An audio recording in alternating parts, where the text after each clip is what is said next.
think it's all academic and I can answer this because I know everything. I'm like, you have to answer the question while you're patting your head and rubbing your tummy. Oh, patting your head and rubbing your tummy.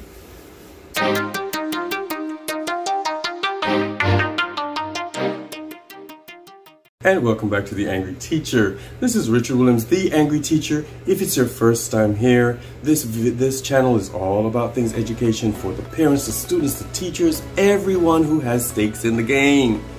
If it's your first time here, thanks for coming by. Peruse the channel, enjoy the playlist, binge watch on that like a weekend of Netflix. Just enjoy yourself and let me know what's going on after you've done all that or while you're doing all that, whichever one speaks to your heart.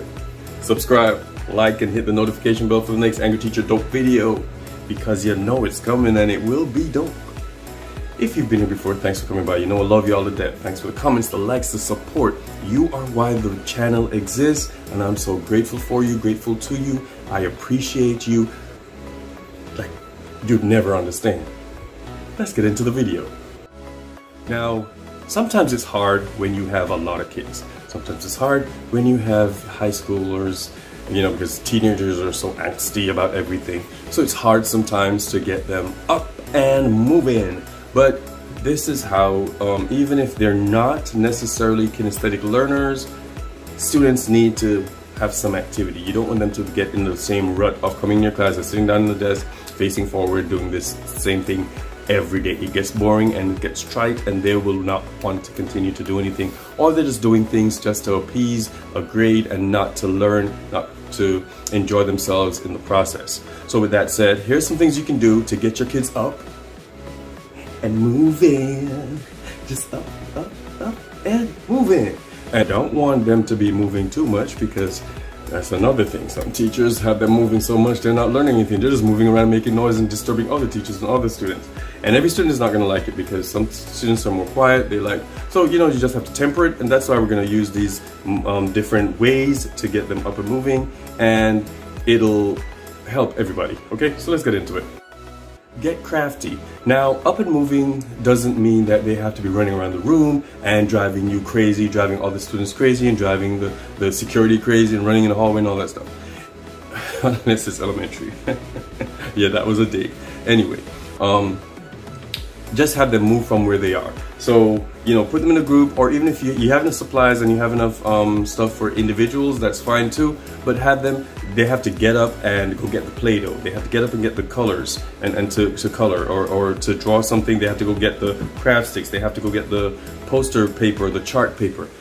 So they're gonna have to get up, you know, get up on top of the seat to kind of look down to do the project. Or if you put them in groups, they're going to have to go to another person's desk or other people's groups and move around. So get crafty with it, get the yarn, get them to do stuff for your classes that they'll have to do more than just write or type on a keyboard or write in a book or write on paper. They'd have to get up and move around to get the task done through crafts. Number 2, balls all over the place. Soccer balls, baseballs, basketballs. Footballs are kind of awkward to work with, but footballs if you have them. Golf balls, ping pong balls, crumpled paper if you have it. Get that out there.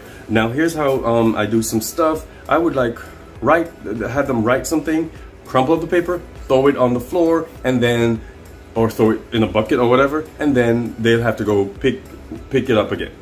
Whichever one they get, that's their assignment, and was given from another kid. There's so many ways to use balls. I have a whole lot of, I don't even know what the sport was, but I bought a whole bag of little, almost styrofoam balls, I believe they are. Some plastic ball of some type. I write different quotes on them, and whichever quote they get, the kids would have to respond to that quote. And so we shake it up or whatever. So it gets them, it's not just the regular, here's the quote on the board, what does it mean? You get to reach different kids, you get to reach different modalities, you get to reach different quotes while they're working. So, you know, you can put vocabulary words on there. You can put, if anyone who throws the ball at you, and that kind of gets, teachers have done that. I've never done this particular thing that I'm going to suggest, but because I'm afraid that my kids will go overboard and hurt somebody. But if you know how to do that, go ahead and do it. have, you know, these, something like a baseball. Baseballs are hard, so maybe like a softball or something else. Throw it at a person. If the person catches it, that person has to answer the question. Or throw it to the next female, throw it to the next male, throw it to the next person who plays a sport, throw it to the next person who has a GPA of a certain type. Whatever you want to do, balls are fantastic for those activities. Number 3. Now, my partner in crime next door to me, she does this a lot with her AP Psych and seminar classes. And I do this a lot with my AP. You know, sometimes I think I've started doing it with my regular classes now and my honors classes.